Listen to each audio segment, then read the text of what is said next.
2013 में RO election, 2018 में RTS का बैट जाना, जबकि 2024 में फॉर्म 47 का शोर। पाकिस्तान में हर इलेक्शन मुतनाज़े से मुतनाज़े तरीन होता जा रहा है, जिसकी वजह से राय दहिंदगान यानी अवाम का जमहूरियत और इंतखाबी अमल पर एतमाद कमजोर होता जा रहा है।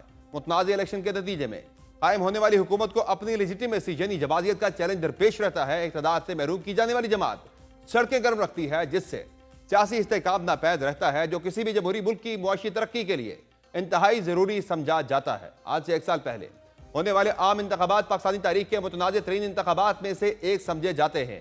तहरीक इंसाफ का इल्जाम है कि उसकी क़यादत को अदालती केसेस में उलझाया गया, इंतखाबी निशान चला गया, लेवल प्लेइंग फील्ड ना मिल सकी। इसके बावजूद इलेक्शन नताइज सरकारी मशीनरी की तवक्को के बरक्स निकले और तहरीक इंसाफ के हिमायत याफ्ता आज़ाद अरकान को ज्यादातर सीटों पर बरतरी हासिल रही तो नताइज आने का सिलसिला रोक दिया गया और फिर पीटीआई के हिमायत याफ्ता आज़ाद अरकान की लीड शिकस्त में बदलने लगी। फॉर्म 45 में जीतने वाले फॉर्म 47 में हार गए, जबकि कई हारने वाले फॉर्म 47 में जीत गए। इसी वजह से इस इलेक्शन को फॉर्म 47 इलेक्शन और असेंबली को तहरीक इंसाफ की जानिब से फॉर्म 47 असेंबली कहा जाता है। 8 फरवरी के इंतखाबात की शफाफियत पर लगने वाले इल्जामात अब भी झूके तू हैं। ना ही हुकूमत और ना ही अपोजिशन ने अमली तौर पर इसके लिए कोई कदम उठाया, ना ही नारों से आगे कोई संजीदा कोशिश की गई। पिछले साल फॉर्म 45 और फॉर्म 47 से उठने वाला कजिया अब भी वहीं मौजूद है। चाहे पार्लियामान हो, इलेक्शन कमीशन या अदलिया, कोई भी इदारा अवाम को मुतमईन करने में नाकाम है। सबसे पहले इलेक्शन कमीशन, जिसकी जिम्मेदारी साफ शफाफ इलेक्शन कराना था, इंतखाबात से मुतालिक तनाज़ात 180 दिन यानी 6 माह में निपटाने थे। 1 साल गुजर चुका, लेकिन कारकर्दगी इंतहाई मायूस कुन है। फाफिन की रिपोर्ट के मुताबिक अब तक इलेक्शन ट्रिब्यूनल्स में दायर 377 दरखास्तों में से 101 का फैसला सुनाया जा सका है, जो कि दायर करदा इलेक्शन पिटीशंस का सिर्फ 27% बनती है, जिसमें सिंध में 83 में से सिर्फ 16 इलेक्शन पिटीशंस का फैसला हुआ। खैबर पख्तूनख्वा में 42 में से सिर्फ 9 इलेक्शन पिटीशंस का फैसला हो सका।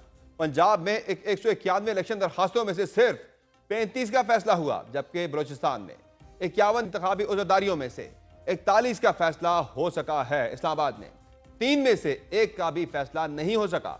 कुल 377 दरखास्तों में से 101 पर फैसला हुआ, जिनमें से 97 मुस्तरद हुई, 3 मंजूर, जबकि 1 उम्मीदवार के इंतकाल के बायस निपटा दी गई।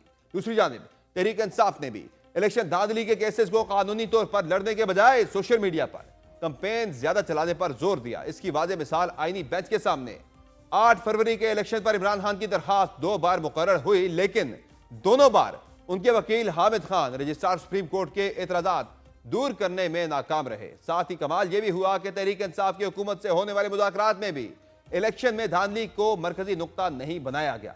पार्लियामान का किरदार भी इस हवाले से गैर तसल्ली बख्श रहा, क्योंकि अपने ऊपर लगे दाग को धोने के बजाय सियासी मसलहतों का शिकार होकर अपने आप को ही मुकम्मल ना कर पाई। चाहे कौमी असम्बली में मखसूस नशिस्तें हों या सेनेट में केपी की मुकम्मल नुमाइंदगी हो, पार्लियामान की बालादस्ती का नारा लगाने वाली तमाम जमातें अपनी खुद एहतसाबी के लिए पार्लियामानी कमेटी तक तश्कील ना दे सकी। तो लगता है कि बस अब 8 फरवरी को एक कैंप योम सियाद, जबकि दूसरा जड़ा योम तामीर और तरक्की के नाम पर मनाता रहेगा। और बकौल मौलाना फजलुर रहमान फॉर्म 47 हो या फॉर्म 45, डिफेक्टो हो या डिजूरे, काम अब इसी पार्लियामान से चलाया जाएगा। हम जैसे कैसे भी हैं, फॉर्म 47 के हैं या 45 के हैं, लेकिन अब इस ऐवान में हम बैठे हुए हैं और डिजोर न सही, डिफेक्टो सही, लेकिन इन्हीं से आपने काम लेना होगा। तो धांधली रुकवाने के लिए क्या इंतखाबी इस्लाहात का मसला है या नीयत का आज धांधली से मुतासरा कल उसी का बेनिफिशियरी बन जाता है और यूं दायरे का सफर जारी और सारी है, जिसका नुकसान शायद आने वाले दिनों में अवाम के इंतखाबी और जमहूरी अमल में दिलचस्पी के खात्मे की सूरत में उठाना पड़ सकता है।